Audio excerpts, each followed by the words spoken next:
At the beginning of the film, we encounter a scene where a criminal group is on their way to collect white goods for a transaction with this fat client. After traveling quite far, the fat client asks to rest for a while. But the drug dealers don't know that this client is actually a police informant. The fat guy had sent his location to the police, and they had instructed our main character, Lazai, to target and aim at the suspects. He had identified the position of the allied informant and was ready to act. But right after that, the criminal mastermind receives a call. He realizes this isn't a real customer, so he punches the informant and pulls out his gun to deal with him on the spot. The police team immediately takes action, not understanding how their informant was exposed, while Lazai quickly shoots the mastermind to save the informant. He fires several more shots to take care of the henchman. One tries to hide behind a tree, but he shoots through it and kills him. With only the mastermind remaining, he takes the police informant hostage and threatens them. They then escape, and the police's signal suddenly disappears. Lazai later arrives at the last location where the informant's signal was detected, and his team leader, Captain Wang, along with the entire team, also arrives. They notice that the informant had left a fan pointing in the direction where the criminals might have fled. Captain Wang asks the forest guard if there's a possibility the criminals could be hiding under the water pond, but the likelihood is very low, as almost every year dead bodies are retrieved from there. Local people and animals avoid this area, with locals calling it the man-eating pond. Although they don't really believe in these superstitions, while they don't fully trust the forest guard's words, they ask for his understanding as they need to approach the pond for their work. They won't force him to follow, so he can leave. Knowing he can't persuade them further, the old man leaves. After marching for a while, Lazai suddenly sees a strange image in his mind. When his teammates ask if he's okay, he thinks something just got in his eye. They later find a passage behind a waterfall, and Captain Wang asks them to carry only the lightest equipment to proceed. Going quite deep inside, they discover a dried corpse by the path. Upon examination, the corpse's hands are positioned as if in prayer, but they can't find any other path. Suddenly, Lazai removes his glasses and is surprised when the cave suddenly lights up and many face-like shapes appear. His eyes glow, and the ground begins to crack. A demon-faced statue appears right in front of Lazai. He approaches to touch it while everyone around still doesn't understand what's happening. As soon as he puts his hand into the statue's eye, he unexpectedly causes the entire cave to shake, but then a door opens. Inside is the criminal's warehouse, but when they check, they're all surprised to find the boxes completely empty. Suddenly, the informant runs out and tells them to flee because there's a monster inside. The mastermind also runs out, throws away his weapon, and begs them to arrest him, as long as they get him out of there. Before they can understand what's happening, the door suddenly closes. The fat guy blames the mastermind for choosing this cursed place to hide the goods. Captain Wang asks him if there's another way out, but he believes they'll all die here because there's a fierce monster inside. Captain Wang decides to go in to check the situation, but the fat guy says he won't go back in there again. However, since he knows the situation inside better than anyone else, Captain Wang needs him to come along.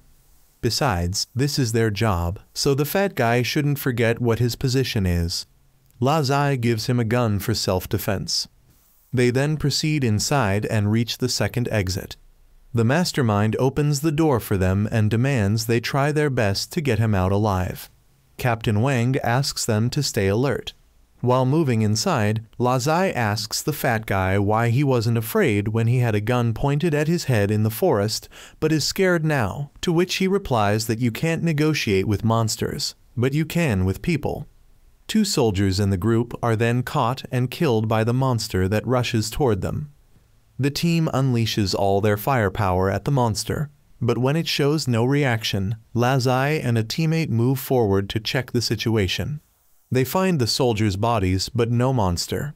It suddenly appears and swiftly moves across the cave's stone pillars. Lazai is attacked but manages to throw both the monster and his gun away. His teammate, instead of running, stands hopelessly shooting until the monster catches and devours him. Lazai quickly retrieves his gun and fires at the monster, but it's unharmed. He then aims for its head, continuously firing at one spot until he finally creates a hole, causing the monster to dissolve into small black beads. Just when everyone thinks it's over, these beads unexpectedly roll in one direction, and suddenly dozens to hundreds more monsters appear and advance toward the team. They block the cave entrance, forcing the team to retreat while maintaining distance from the monster horde. They run onto a wooden bridge, and Lazai, being last, cleverly shoots one side of the bridge to collapse it and cut off the monsters. However, the creatures climb the walls to pursue them. One crawls under the bridge and grabs the fat guy's leg, but Lazai manages to hold him and shoot the monster down. When monsters nearly catch Lazai, Captain Wang provides covering fire from below. Lazai decides to shoot down the entire bridge and throws the fat guy to grab onto the bridge rope to slide down. Both slide down, and just before hitting the rocks, Lazai catches and helps the fat guy descend safely. But now the group is cornered by the monsters. Suddenly, a tower in the distance lights up, and from a door, the forest guard appears. He says he had warned them, but they wouldn't listen. The mastermind recognizes him as the one who suggested hiding the goods here and who revealed that the fat guy was an informant. He had originally planned to lead the drug dealers here for the monsters to kill them, considering it a way to eliminate harm to the people, yet Captain Wang's team still stubbornly entered. When Captain Wang asks who he is, the old man says he doesn't remember anymore. He then blows out smoke, causing multiple smoke columns to rise around them. He transforms into his true form as a sorcerer, saying no one who has seen his true form has survived. He commands the monsters to attack, but surprisingly, Lazai slashes and defeats a monster in one strike. Lazai's eyes glow again, and he holds a strange knife. Without hesitation, he charges forward to eliminate monsters and protect the group. The monsters begin to fear him and retreat. The sorcerer is shocked that Lazai is connected to Wu Mayan. When Lazai says he doesn't know who Wu Mayan is, the sorcerer explains that person is the owner of the knife Lazai is holding, but it doesn't matter as no one will leave alive.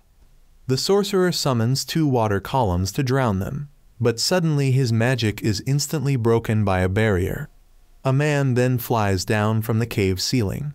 The sorcerer is shocked to see it's Wu Mayan, who notes the old man's boldness in daring to speak his real name. After landing, Wu Mayan gives him 2 choices, suicide or execution.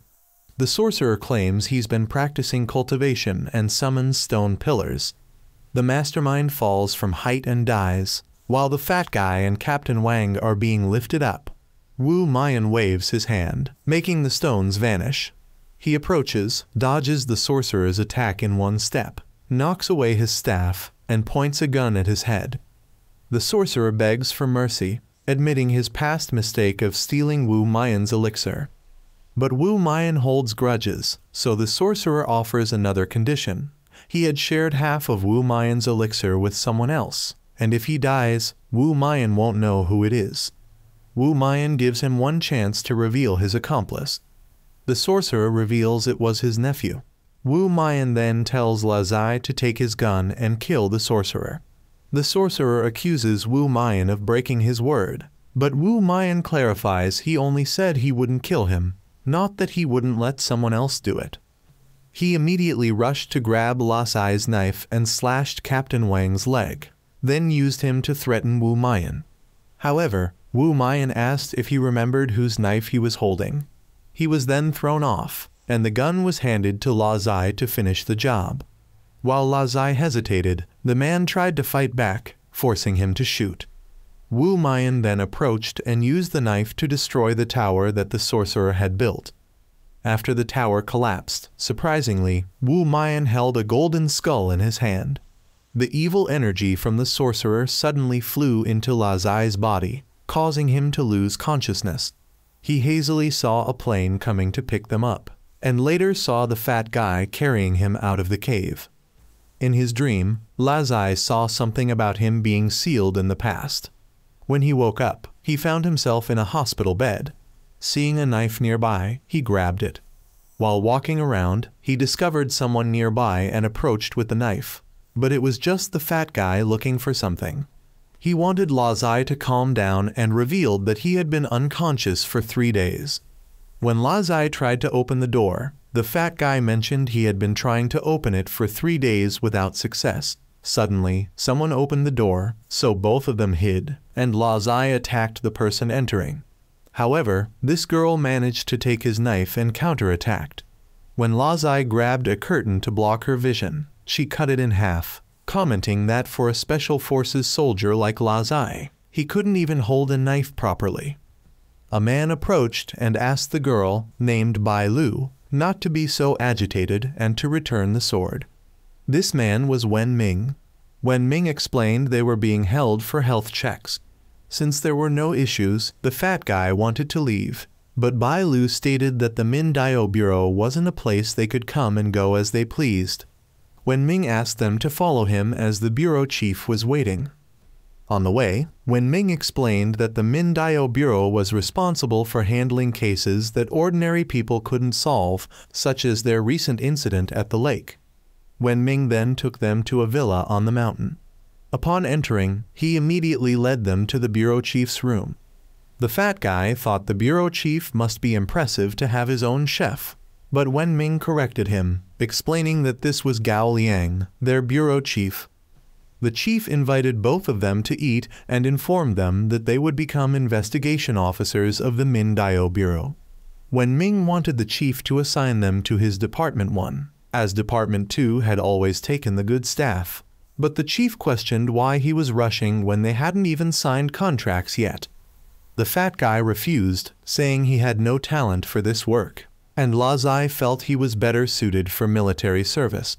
The chief didn't want to force them, saying the job needed mutual agreement, but they couldn't return to their original units as they had already signed military transfer papers.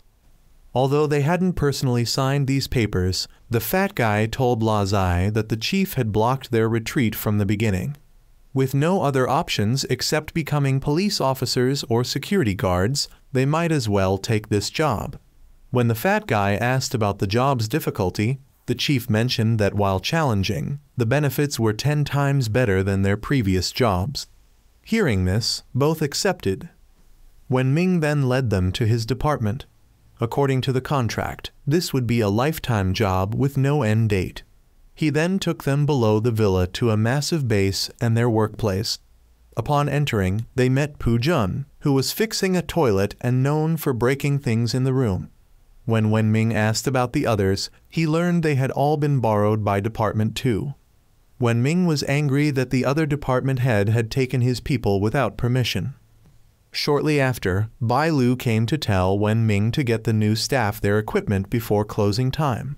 She led them to meet her department head, Mr. Wu, who gave them each a bracelet.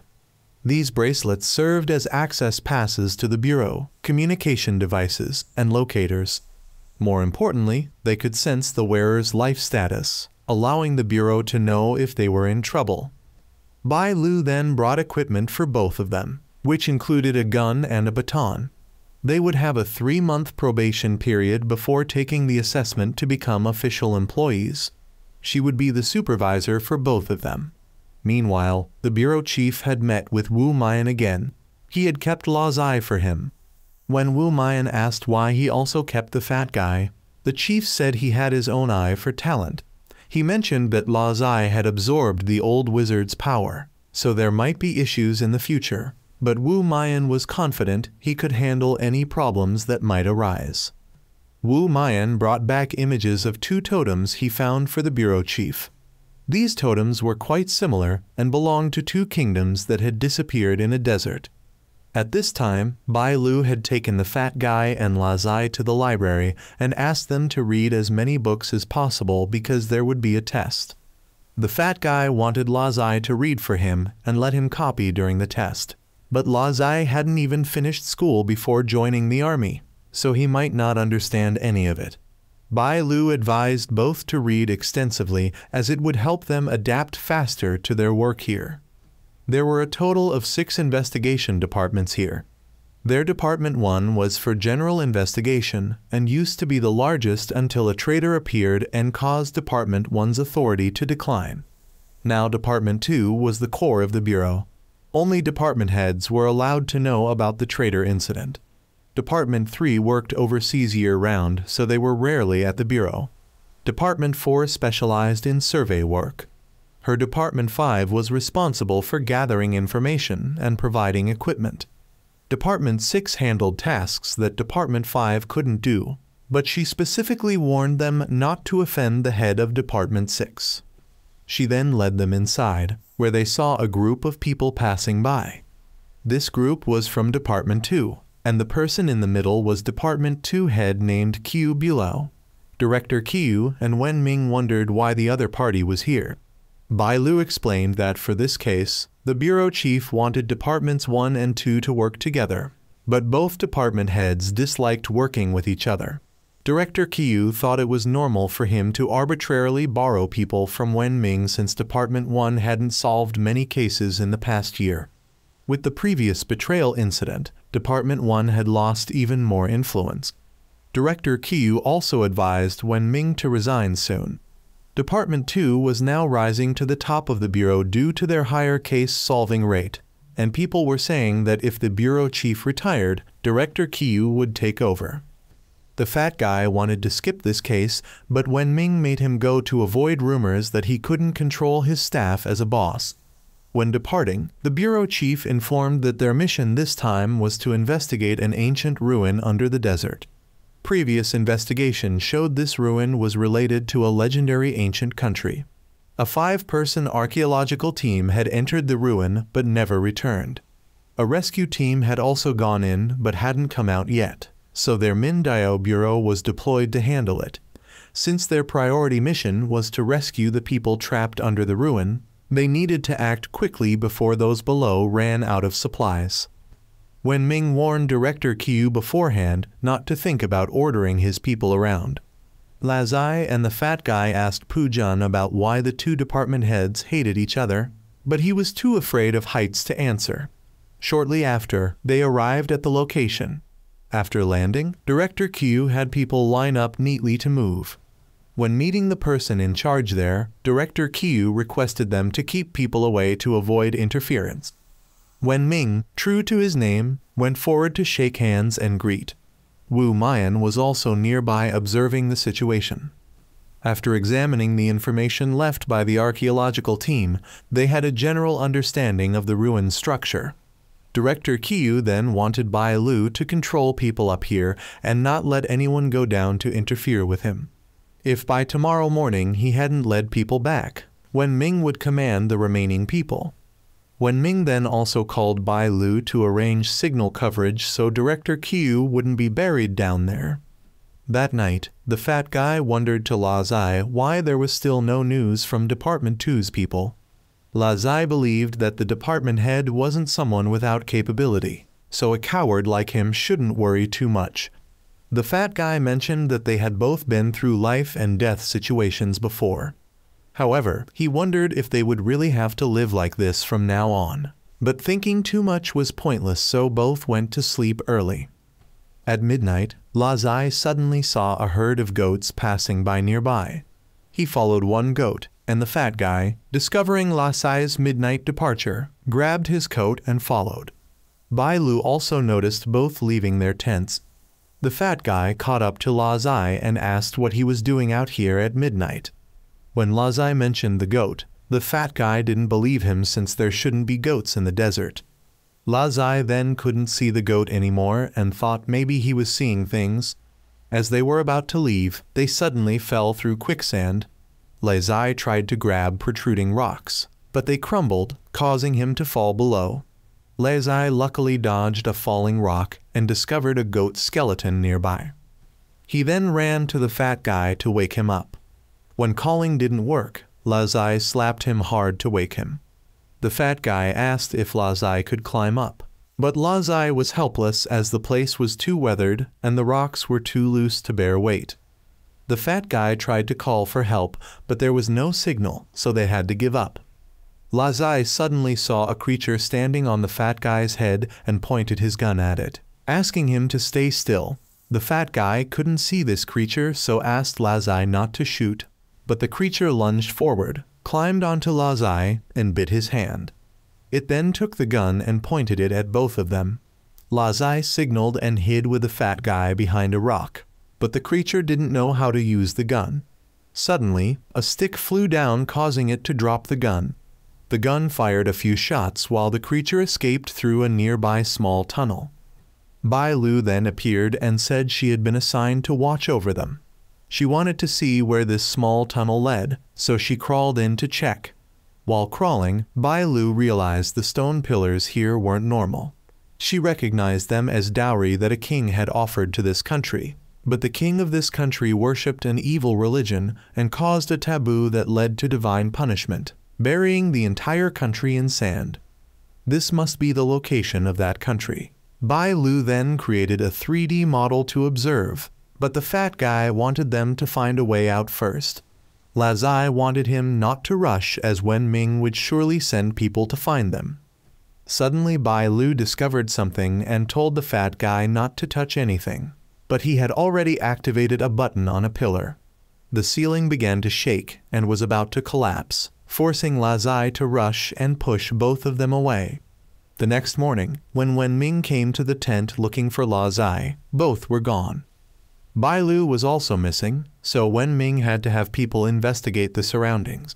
Meanwhile, Lazai's group was still safe under the ruins, but Bai Lu didn't understand why the bureau chief let both participate in this case when neither had reached the level of a regular investigator. She called them troublemakers with a very annoyed attitude. However, Lazai then realized if they stayed here waiting, they would run out of oxygen to breathe, so he asked the fat guy to help move these stone pillars.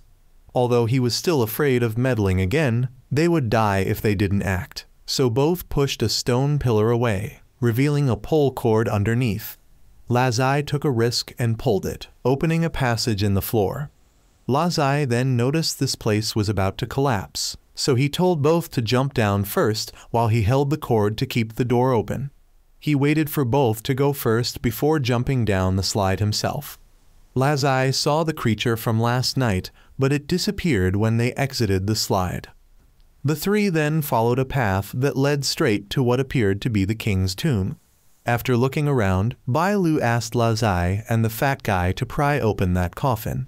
They tried but couldn't, so Bai Lu came to check and saw this coffin was made of bronze. People of that time believed that if buried in a bronze coffin, the soul couldn't transcend, so it seemed this king was framed by someone and trapped here. She then suggested they needed specialized tools to open the coffin, but Lazai took out his knife wanting to try prying it open with it. Bai Lu wasn't very confident but still let him try, and Lazai actually managed to pry the coffin lid open. They discovered inside was a wrapped corpse, and when Bai Lu looked at it, she realized this wasn't the king because the facial features didn't match those of people from this buried country. The fat guy then fumbled around in the coffin and suddenly fell straight down through a hole. When both asked him about it, he said it was quite dark down there and there were some paintings. Bai Lu also decided to go down to check, while that creature continued observing the group's movements. Wen Ming was very worried at this point, so he called Bai Lu's Section 5 chief to report that there was still no news from Director Qiu and Lazai's group of 3 had gone missing. Wu Mian, sitting nearby, overheard this, and when the Section 5 chief said he would report to the bureau chief, Wu Mian began to take action. Meanwhile, Lazai's group had actually reached the king's tomb. The paintings there told a story. The king of this country had a daughter whom he deeply cherished. The princess fell in love with a young man from a neighboring country, so the king reluctantly married her off. However, not long after, the princess died at the hands of her husband's family, who then led an army to attack her home country. The king had to use forbidden magic to create a black tornado and perish together with his enemies. So it seemed this coffin belonged to the king, while the coffin above was for the person who killed the princess. The king, hating that person, buried them in a bronze coffin. They then noticed that the king in the paintings always had a blue face, except in the painting where he was holding a lamp and bowing, where there was no blue color. The king's blue color must have been caused by the evil religion he believed in. Suddenly, they discovered a lamp appearing on the king's coffin that wasn't there before, and in the recent painting, the lamp in the king's hand had disappeared. As Lazai was about to act, he suddenly fainted. He then discovered the lamp releasing blue smoke, and that smoke suddenly transformed into the king. He wanted revenge for his daughter. Lazai and the fat guy fired their guns, but it had no effect, so Bai Lu rushed forward and used his baton to strike him away. Just when they thought it was over, the king suddenly stabbed Bai Lu. The king then slashed at the fat guy's neck and continued fighting with Lazai. Lazai held his knife and dodged the king's attacks to circle behind and attack him, but all his strikes were useless. Meanwhile, Bai Lu and the fat guy were safe. Wu Mayan had found them and informed them that Lazai was experiencing high-level hallucinations. He had been unconscious for nearly an hour, and Bai Lu then told the fat guy that Wu Mayan was actually Section 6 chief. He informed them that although Lazai was experiencing hallucinations, all injuries received were real. Wu Mayan then decided to enter the hallucination himself to help Lazai. He walked into the hallucination and appeared before Lazai, throwing the king aside and telling Lazai to quickly extinguish the candle. When the king flew around to attack Wu Mayan, he was caught by him. Lazai then knocked away the lamp and woke up. Lazai later met with the fat guy and learned about Chief Wu. The chief criticized Lazai's poor skills, while Lazai remembered a way they could escape from there. Meanwhile, Pu Jun had informed the bureau chief that Wen Ming had also gone down to the relic, and they had temporarily obtained a map of the underground relic from signals that Bai Lu had fortunately sent back. The bureau chief ordered Pu Jun to have people cordon off the area based on the map and begin excavation. Shortly after, someone came to inform Pu Jun about receiving signals that might be from Wen Ming, and the signal location was in the central area.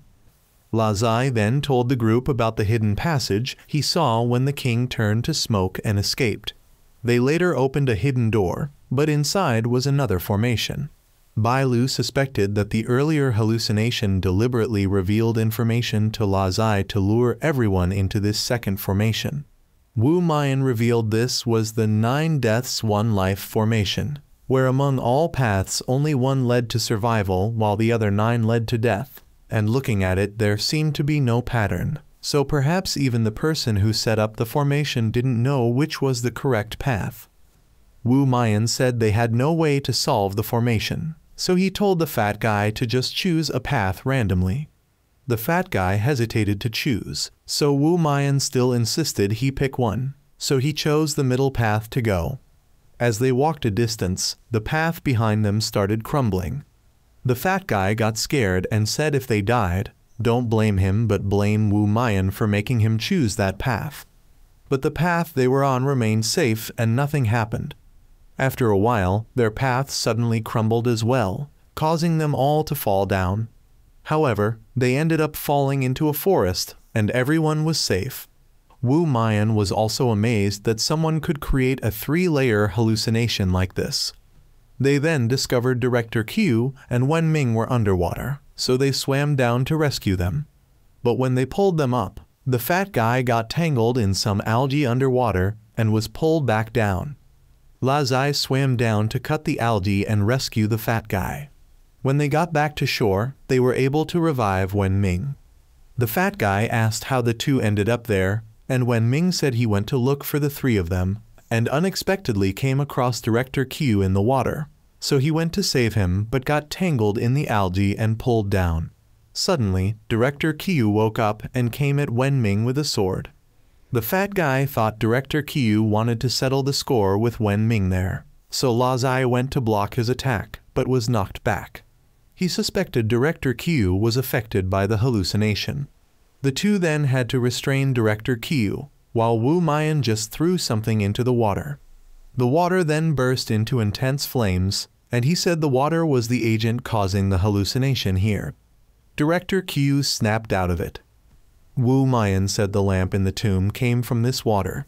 Suddenly, the creature that had attacked Lazai appeared in the tree branches. The group shot at it, but it moved too fast, so Wu Mayan threw fire to knock it away. He then let it come at him and unleashed a dragon fire to defeat it. The group then escaped the hallucination. The fat guy thought Wu Mayan should have intervened earlier, but Wu Mayan said if they let the fat guy do everything, what would they do with their salaries? They later found the missing people, and it seemed they were in a death-feigned state from having their Kai channels blocked. Pu Jun had also dug a way down, so they took the injured people out first. The fat guy noticed some valuables and wanted to take a few, and he found a necklace and asked if it was Lazai's, but Lazai just thought it was someone else's, so he would return it. Wu Mayan recognized the symbol on the necklace as familiar. The team then headed back after completing the rescue mission. The fat guy accidentally discovered some jade stones in his clothes. When Ming decided to divide them evenly, and Wu Mayan also took one, telling Lazai to come see him at a certain address after this case and not tell anyone else. Bai Lu then came in and demanded to know what they were hiding and forced them to hand it over. Not long after, back at the office, when Ming invited the fat guy and Lazai for drinks after completing the mission, as they had made significant contributions to help boost the reputation of Section 1. The Section 5 chief also came to drink with them, saying they should drink by the bottle, not cups. When Ming quickly downed a whole bottle and started getting drunk, saying the two new employees were the real stars, so he gave a bottle to the fat guy, who also drank it all and passed out from low alcohol tolerance. Lazai tried to leave but was held back and forced to drink. The next morning, Lazai realized he had training, so he woke up the fat guy, but found him unexpectedly turned blue. Lazai had to take him to the medical department, but on the way they ran into Bai Lu. She examined the situation and took the fat guy to her section chief, who said it was likely from drinking the water in the tomb, and they just need to do an MRI to remove the discoloration. While they were there, the chief also checked Lazai, but told him there was nothing wrong and let him go. A spy of Director Q's had reported Lazai's condition to the chief, making him wonder how Gao Yang could let this thing be in the organization. At this time, the fat guy has returned to normal. Now he doubts that Lazai has an acquaintance with Wu Mayan because Lazai has encountered accidents twice and Wu Mayan has come to rescue him. Not to mention that the old Taoist priest said earlier that Lazai's knife also belonged to Wu Mayan. Lazai did not believe it much, but suddenly both of them were arrested by Director Q's people. During this time, the head of Department 5 had gone to meet the director and Wu Mayan to report the research results and warn that Lazai would soon be eroded by the old Taoist priest's dark magic. Bai Lu suddenly came to report that Director Qiu had captured Lazai and the fat guy and was now fighting with Wen Ming. Wen Ming came to demand the release of the people, but Director Qiu believed that Lazai had the potential to become a rebel like the one Wen Ming had recruited before. However, the director personally came here and asked Director Qiu to release the people, as he knew well what was inside Lazai, so he had the head of Department 5 closely monitor Lazai's condition. But Director Qiu still believed that they had not seen the coffin and shed tears, so the situation would happen again as before. However, the director dared to ensure that if anything happened, he would take responsibility himself. But Director Qiu had a condition that he would be the supervisor for the entry test into the organization in 2 months. Bai Lu decided that from now on, she must train both of them carefully, if they do not want to be under Director Qiu's sword. In the morning, they started by jogging, then training chemical synthesis, then gun shooting, wrestling, martial arts, and many other things. They had to train from 7 a.m. to 8 p.m. every day, and then they could rest. A month passed, and one day Bai Lu took both of them to go shopping. She noticed that the fat guy was best to lose weight, because he had been training hard for a whole month, but still didn't lose any fat. As for Lazai, he was carrying a bunch of things that Bai Lu bought. She then reminded both of them to try their best for the exam next month, because Director Qiu would certainly not let them be at ease. If they failed, they would have to leave here. But if Lazai left the organization, the thing inside him would erode him to death, so he was forced to try his best to stay in the organization. A month later, the exam was held. Director Qiu said that their mission was to capture a person who was said to have eaten the poultry of the village in recent times, and he was currently hiding in this house. They had 30 minutes to bring the person back alive. It sounded easy, but they still needed to be careful. After the two of them entered the house, they smelled a pungent stench. After checking the house and finding no one, they heard a sound behind the house, so they ran out to see the target eating raw chicken. Lazai realized he was possessed, so he quickly ran away. The two chased after him, and he kicked the roof tile down to make the fat guy fall behind and find another way to go. Lazai kept chasing and threw a stick to make him fall, but he pushed Lazai back and ran away. But Lazai still caught his leg, and when he tried to run, the fat guy jumped down from the roof and pinned him down. The mission was completed, and the fat guy was taken away, but Lazai was called to stay behind to clean up. Thinking it was just cleaning up the scene, but Director Qiu said that Lazai was the one who needed to be cleaned up. The reason he brought him here was to easily hide the body. But Wenming and Bai Lu came to rescue Lazai, and the director also received a message from the director requiring him to release the person. A few days later, Lazai's group set out for a city to carry out a mission.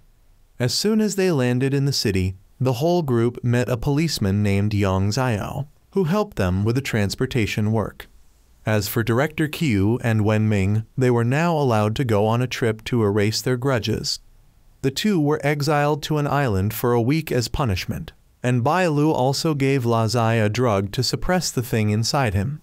The fat guy also asked Yang Xiao about the mission they needed to do now. They needed to investigate the mysterious phenomenon of people suddenly falling into a vegetative state while walking on the street and being sent to the hospital. Initially, they thought this was just a simple case, but then similar incidents kept occurring every few days, so they had to pay attention to this case. Lazai suddenly felt hot in his body, so they suspected it was a side effect of the medicine and took him to the hospital for examination. When they arrived, Yang Xiao informed them that unconscious patients were all taken to the hospital basement to avoid excessive media attention. There, both of them met Director Lam, who was from room 4 and had arrived before them but also encountered troubles, so all three were needed for support. According to Director Lam, all victims had the same mark on their bodies. Yang Xiao would later arrange accommodation for Lazai's group so they could begin investigation in the following days. That night, while Lazai was discussing with Fat Guy about whether this medicine really worked, Lazai received news that Director Lam had an incident. They later rushed to the hospital and met Bai Lu, who informed them that Director Lam was found unconscious on a chair and was hospitalized. They met Yang Xiao, who was bringing food to his wife. According to the nurse, Yang Xiao's wife had an accident a year ago. Their child died and his wife was paralyzed from the waist down. His wife had attempted suicide multiple times but was prevented by Yang Xiao, only to remain in a coma all this time. Yang Xiao had also incurred a large debt from caring for his wife. Lazai's group then went to Director Lam's place and encountered Wu Mian, who was already there. He informed them that Director Lam had been possessed by an energy force similar to the one inside Lazai, but he had easily removed it and asked them to find something to contain this energy. Fat Guy found a water pot and asked Wu Mian if he could extract the thing inside Lazai, but he couldn't handle this case. That night, Lazai woke up suddenly from a nightmare. Wu Mian had extracted his consciousness to create an avatar so his body could rest while his mind could still work. He took Lazai into Fat Guy's consciousness to see. When they entered, it was a magnificent scenic spot, but going deeper, he discovered Fat Guy winning against all versions of himself in different types of chess games. Wu Mayan brought Lazai out and separated Fat Guy's consciousness too. He admitted the bureau chief was right, that Fat Guy wasn't ordinary. Wu Mayan asked Fat Guy to release that energy force, which Wu Mayan then grabbed and squeezed. It split into two and flew in different directions. Wu Mayan wanted both of them to search one path while he would handle the other. They later chased the black shadow to the hospital's equipment room. It hid inside, so Lazai went in while Fat Guy guarded the door. Suddenly the door closed and the shadow attacked Lazai. Fat Guy pushed the door open and came in. Then Lazai told him to call Wu Mayan using the red string Wu Mayan had given them. However, the shadow knocked the string into a water tank, forcing Fat Guy to run to retrieve it, while Lazai was controlled by the shadow. It wanted to take the old wizard's power inside Lazai. Since he was trying to escape from it anyway, he might as well let it have it. But Wu Mayan then arrived and began dealing with this shadow. He knocked the shadow away only to realize it was just a puppet. Fat Guy was startled because Lazai had died, but since this was just an avatar, there was no need to worry. Lazai in bed later woke up and knew that the shadow was just a puppet, so the controller must be nearby. Meanwhile, on a rooftop, several suspicious figures appeared and called the puppet controller Master, and this Master turned out to be none other than Yang Zio. During this time, Lazai reviewed the marks on the victims' bodies and found them familiar. Suddenly, they discovered insects crawling out from the marks. These were poisonous insects, and if they carelessly removed them, they would die and release toxins into the victims' bodies. What Lazai wanted to say was that this mark was similar to the symbol on a ring that Wu Mayan had taken from the tomb last time. Meanwhile, the people who came to find Yang Zio were there to request his return to them, as he had been wandering for too long, but Yang Zio needed more time. These three believed Yang Zio was still attached to his dying wife, but he believed there was still a way to bring her back. The leader, Lu Yun, said he would let Yang Zio do as he pleased, but first needed to hand over the location of this city's sacred artifact. However, he didn't know where the sacred artifact was because this city had changed greatly over the past 100 years. But Lu Yun claimed he wasn't easily fooled and would try to find it to show Yang Zio. Yang Zio then went to find Laxai's group. Bai Lu had given him the investigation files, so he asked Lazai to come to the station with him to handle some procedures. As soon as they left the hospital, Lu Yun pursued them by car from behind. Meanwhile, Bai Lu and Fat Guy decided to sneak into Yang Zio's wife's room to see if she could be treated with the Bureau's technology. However, Fat Guy then discovered some green jade pieces under the bed. These were the ones he had picked up from the buried kingdom. Yang Zio must have been there, and since Lazai saw the symbol on the victims' bodies matching the one on the necklace from that kingdom, everything must be connected. Bai Lu then called the director to inquire, and he cross-referenced information to discover Yang Zio was the leader of an evil cult. However, they couldn't make any sudden moves for now. Yet, when hearing that Lazai had gone with Yang Zio, the director became worried because the bureau chief had already handled all the procedures, so there was no need for anything else. Fat Guy then called Lazai, who heard the news but didn't rush to act, only asking Yang Zio to take him back to the hospital. But Yang Zio knew the truth and told Lazai to stop pretending. He then threw Lazai out and revealed he was one of the group Lazai had rescued from the tomb before. Lazai asked what he needed the old wizard's resentful energy for, and Yang Zio revealed he needed it to save his wife, though he would only know if it worked by trying. Lazai was then knocked down and was about to have his negative energy extracted when Wu Mayan texted Lazai to steal a car and escape. He was later blocked by Yang Zio, so he drove into a cliff wall to cause rocks to fall and crush Yang Zio while he escaped. He called Fat Guy and reported the location Wu Mayan had sent him, which coincidentally was where Director Lam said he had been attacked, so both sides decided to meet at that location. Fat Guy's group took a taxi to the meeting point, but the driver advised them against going there as it was an unlucky place. 20 years ago, a construction accident had killed 3 workers there, And after the building was completed, accidents kept happening to residents, so it had been abandoned for many years. Lazai had arrived and was about to enter when he suddenly heard someone following, so he drew his gun, but it was Fat Guy and Bai Lu both had been kicked out by the taxi driver upon arrival.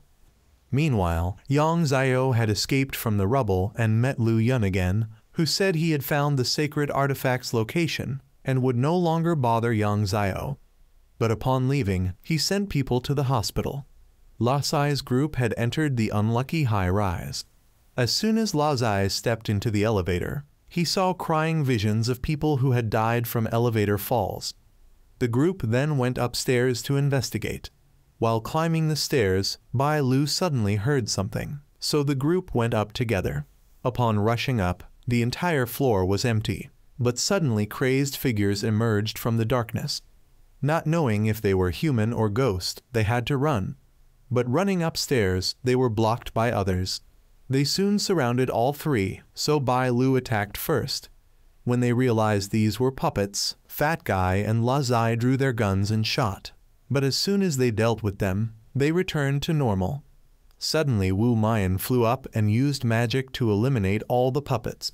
He told them to go to the basement, not upstairs. Once in the basement, there was a jade piece, and Wu Mayan asked all three to help him clean around it. At this time, Yang Xiao was very angry because Lu Yun had used his wife as a hostage to force him to take the sacred object from Wu Mayan, and everyone knew about Wu Mayan's power. Yang Xiao then returned home for a visit to reminisce about memories with his wife. Lu Yun later called to announce that if he didn't have the sacred object by tomorrow evening, Yang Xiao would never see his wife again. The next morning, Lazai's group went to Yang Xiao's wife's hospital room, but they were one step too late. Wu Mayan had given the bag to Lazai and informed them that the sacred object was inside, and Yang Xiao had learned about this, so he waited outside the hospital to follow Lazai.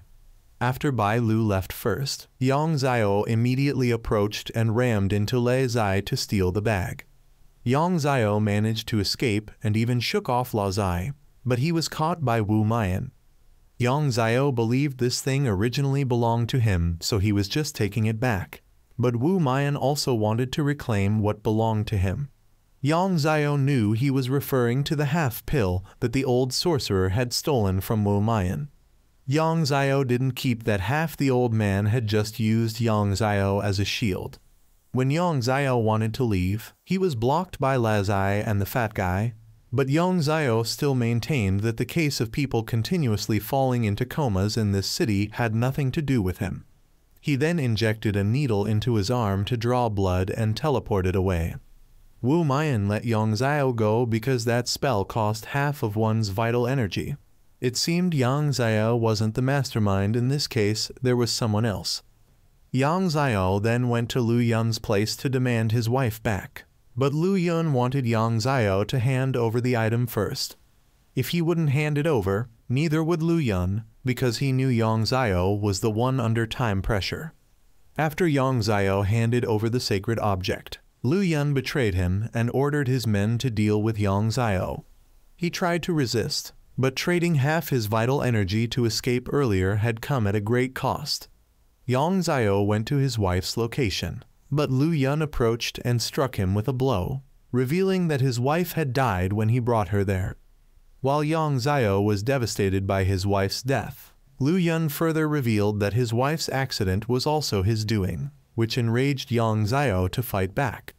He claimed that a sect leader like Yang Xiao abandoned his sect for a woman, so he had to eliminate what made Yang Xiao weak.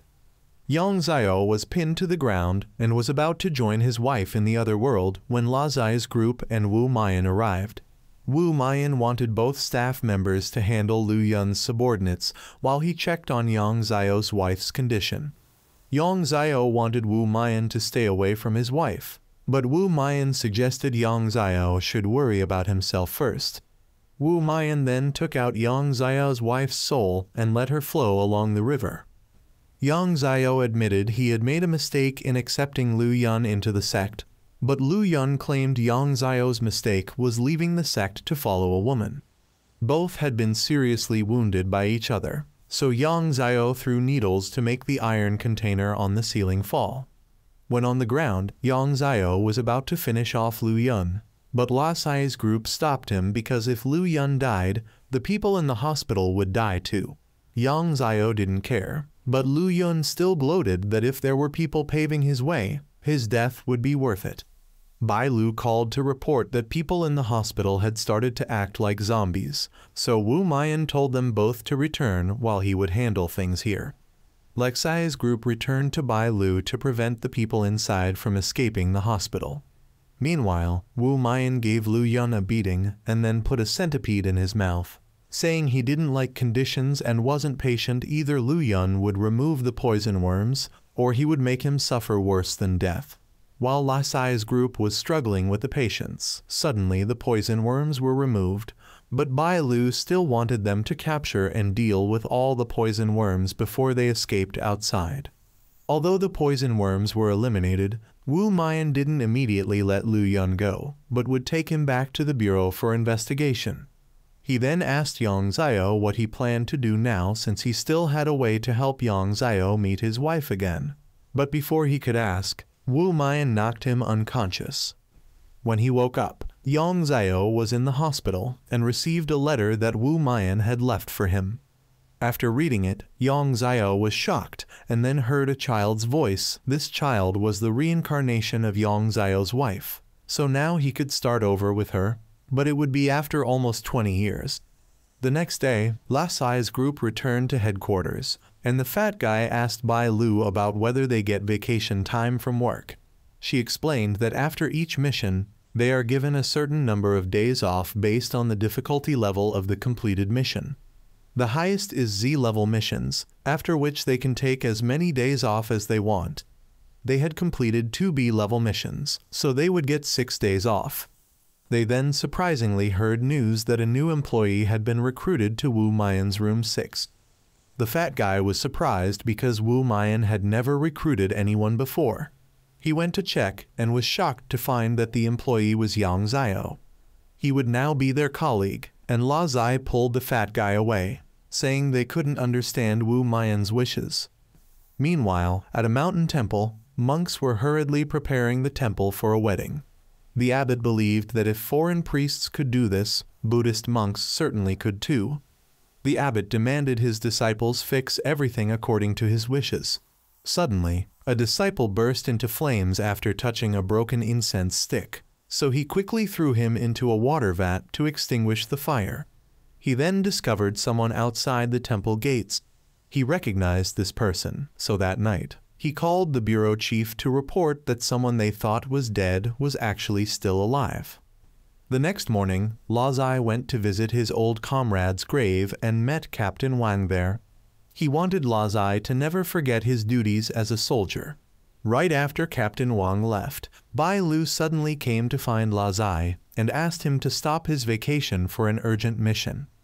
The fat guy was now driving Yang Xiao to do the mission together. They both picked up La Zai and Bai Lu and together went to the mountain temple. La Zai saw the temple had become a wedding venue and knew the old abbot was up to something. He not only knew this place, but had lived there since childhood. Bai Lu then knocked on the door to call someone to open it, and this person accidentally recognized that La Zai had returned. Meanwhile, the person the bureau chief was worried about was now at the base and began investigating La Zai's group. He knew the whole group had gone to the temple and knew the bureau chief had indeed acted very quickly. He then went to the experimental samples he created to activate them. He wanted to see how Gao Liang would continue being bureau chief when each staff member was lost. He had waited a long time for this moment and was determined to carry it out. The monk then told La Zai that the abbot regretted losing a talent like him. La Zai thought he regretted not torturing him for a few more days. They then met the abbot, who was very happy that La Zai had returned. He had been intentionally strict years ago, hoping La Zai would one day join the Min Dao Bureau to work. But now La Zai didn't want to accept him as his teacher, making him feel La Zai was still the same as before. He then invited the others to stay overnight. But the bureau chief said they were here to take the abbot away because it wasn't safe here anymore. However, the abbot felt he didn't want to trouble the Mindayo Bureau, so he would still choose to stay. Meanwhile, Mindayo Bureau staff were suddenly attacked by a group of monsters. Room 5's head discovered staff were dying one by one and reported to the bureau chief, asking him to come quickly. The bureau chief discovered their system had been hacked, exposing all staff. Director Q called, but he ignored it and issued a warning requiring all staff to discard their identity bracelets. Lasai's group had just discarded their bracelets when they discovered the mountain temple was under attack, so Lasai wanted to go back to check, but they were attacked by a monster charging from the front. The fat guy reversed the car to avoid the attack, but after backing up for a while, another monster appeared behind them, so he steered to turn the car around and charged forward. The group was then chased by a horde of monsters. They kept pouring down from the mountain and even broke rocks to block the group's path. Even though Lasai had drawn his gun to shoot back, they were still too numerous, forcing him to give up. Suddenly, a monster jumped down from the mountain and crushed the engine at the front of the car, leaving the group now surrounded. The red eye in front appeared to be the leader of this pack. It then let its minions charge forward to attack Lasai's group. The group was forced to exit the car to fight while the red-eyed creature jumped straight up the mountain. While Lasai's group was struggling to deal with the monsters, Yang Zio was distressed because the phone containing his wife's photos was damaged. He then summoned a needle and controlled it to eliminate all the surrounding minions. Afterward, he destroyed the car and created dozens of other needles to launch everywhere to clear out the monsters. Yang Zio originally didn't want to help, but now it had become a personal vendetta, so he took action. He wanted the group to quickly head up the mountain to deal with the red-eyed creature, while he would handle these monsters. Bai Lu believed Yang Zio would be fine, so he told Lasai to quickly get moving. On their way, the group noticed that the city was also under attack. The bureau chief called Wen Ming, Director Qiu, and Department Head Lin to help mobilize their subordinates to rescue people in the city. Department Head No. 5 thought that the traitor could be among them, and the enemy must want the bureau chief to divide his staff to make them easier to deal with. But if he didn't help save people now, then who would? Director Qiu and Wen Ming both wanted each other to be careful and not die so they could still have someone to argue with later. It could be said that although they openly despise each other in dangerous moments, both were very concerned for their rival. Meanwhile, Lasai's group had returned to the temple and split up to search for the abbot. They later discovered the monk Lasai knew was unconscious over there, but couldn't get close due to the debris. Bai Lu had found the abbot, who was being attacked and thrown away by that monster. Lasai had quickly rushed over to stop the monster and asked the fat guy and Bai Lu to take the abbot to safety. Once stable, the fat guy immediately returned to support Lasai. The abbot also wanted Bai Lu to help the other two because he had once abandoned his teammates for the mission, which led to the current situation. The monster then charged at the fat guy, forcing Lasai to step in to block the attack and push it back. He knocked off its glasses, causing it to lose direction and get caught in a headlock by Bai Lu. The fat guy shot it so Bai Lu could get away and help Lasai rush in to behead it. But when they went outside, they discovered the abbot had disappeared. He had been captured by the mastermind up there, who also released a pack of monsters to attack them. Bai Lu recognized that person as Sanda, who used to be a colleague of the bureau chief and the abbot, but he was supposed to have died long ago. He believed that he had been betrayed by the bureau chief and the abbot back then but fortunately didn't die. So now he had the chance to return for revenge. The abbot advised Sanda to let go of his hatred, but he had come this far and couldn't just give up. He felt that he had been abandoned by both of them that year, only to become a creature that he himself despised. The pain of being burned had followed him for these 30 years. Sanda then noticed Lasai and revealed a secret to him, that he would die sooner or later. But what's more frightening is that he wouldn't die, but would become something neither human nor ghost like himself. The reason Gao Liang kept him and let him join the Mindayo Bureau was because he was a dangerous element that needed to be eliminated. He kept him to exploit his labor so that if he died, there would be no loss. But trust him, that one day the Mindaio Bureau would turn against him just as they're turning against him now. So he might as well follow him, and he would teach him how to use the power within him. As Lazai began to hesitate, the abbot rushed to grab Sanda, but he knocked the abbot down and started creating a fire bridge surrounding Lazai's group to gradually drain their oxygen. He knew the abbot wasn't afraid of death but feared involving others, so now he just needed the abbot to reveal where the map he needed was, because it wasn't by chance that the abbot built the temple right on the mountain where the map was found. He could wait for the abbot to speak up, but he feared Lazai's group couldn't. The abbot finally compromised, so Sanda spared Lazai's group. He led Sanda to the Buddha statue, and the abbot had to use his face to unlock and reveal a tunnel beneath the temple. Sanda promised that after finishing his business, he would send Gao Liang down with the abbot. Lazai then tried to follow despite the abbot's attempts to stop him. Meanwhile, Mindaio Bureau's people had started fighting back against the monster horde, but Department Head Lin unexpectedly discovered Director Qiu in a small alley with a blood-stained sword. Back at the temple, as Bai Lu tried to run to help the abbot, Yang Zio arrived. He asked where Lazai was and was told he had gone down below, and that Lazai's condition might not last long. Lazai had now confronted Sanda, who revealed that the map was originally his but was stolen by Gao Liang. He was simply reclaiming what belonged to him. He also offered Lazai a chance to join his side and utilize the power within him, but Lazai refused to follow a murderous arsonist. Seeing that he was thoughtless, the old man decided to try stealing the power within him, but Yang Zio arrived just in time to help. He noticed that Yang Zio seemed to have also been brought to Mindaio Bureau by Gao Liang, but Yang Zio clarified that he joined voluntarily. Sanda didn't care and attacked Yang Zio anyway. When Yang Zio launched his needles, they were all burned up. Sanda landed a hit on Yang Zio, but he used puppets to dodge. He then sent multiple clones to attack Sanda, who destroyed them all and even blocked Yang Zio's sneak attack from behind. But seeing the fat guy running away with the map, he targeted him, forcing Yang Zio to block the attack. Unexpectedly, Lazai rushed in only to be burned by Sanda, and the dark power of the old sorcerer within Lazai suddenly awakened. The old man suggested that he should accept this power rather than reject it. Lazai lost control and frantically attacked Sanda.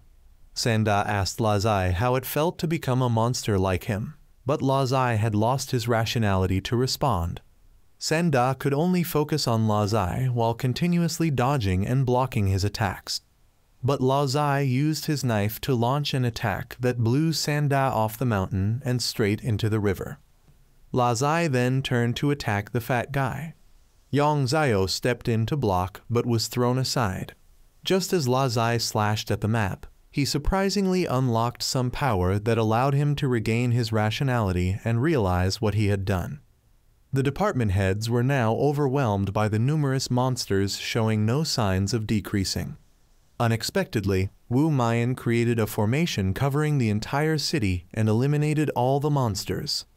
But Sanda suddenly rose from the lake with a giant body, emanating extreme heat. His flames burned everything nearby, but when the flames reached Wen Ming's group, Lazai rushed in to block the flames and charged forward. He swept past Wu Mayan and headed straight for Sanda. Lazai tried to get close to punch Sanda, but was knocked far away by his punch. Lazai then created many water tornadoes to submerge Sanda. But the abbot knew that wasn't enough. Sanda reached out to grab Lazai and told him his flames never extinguish, and he seemed intrigued by the power within him. He began absorbing the power from Lazai, which was exactly what Wu Mayan wanted. As soon as Sanda started absorbing, Wu Mayan rushed in to grab Sanda's head and pulled him out of that giant body. He revealed that he could have dealt with Sanda long ago, but deliberately waited to use him to extract all the evil Kai from Lazai. The old man still tried to attack Wu Mayan with that giant body, but Wu Mayan blocked it with just one hand and gave Sanda a bullet to the head. Lao Zai then fell into the water, and in his mind, Wu Mian told Lao Zai to choose one side of a coin and gave him a choice. Many days later, Lao Zai suddenly left Min Dao Bureau, while the bureau chief and the abbot wanted Lao Zai to walk his own path. They later decided to have a drink together after many years apart. As for Lao Zai, he now possessed new power, his hair had turned white, and both his eyes glowed. The film will continue in the future, so we'll wait to see how powerful Lao Zai's new abilities will be. For now, goodbye.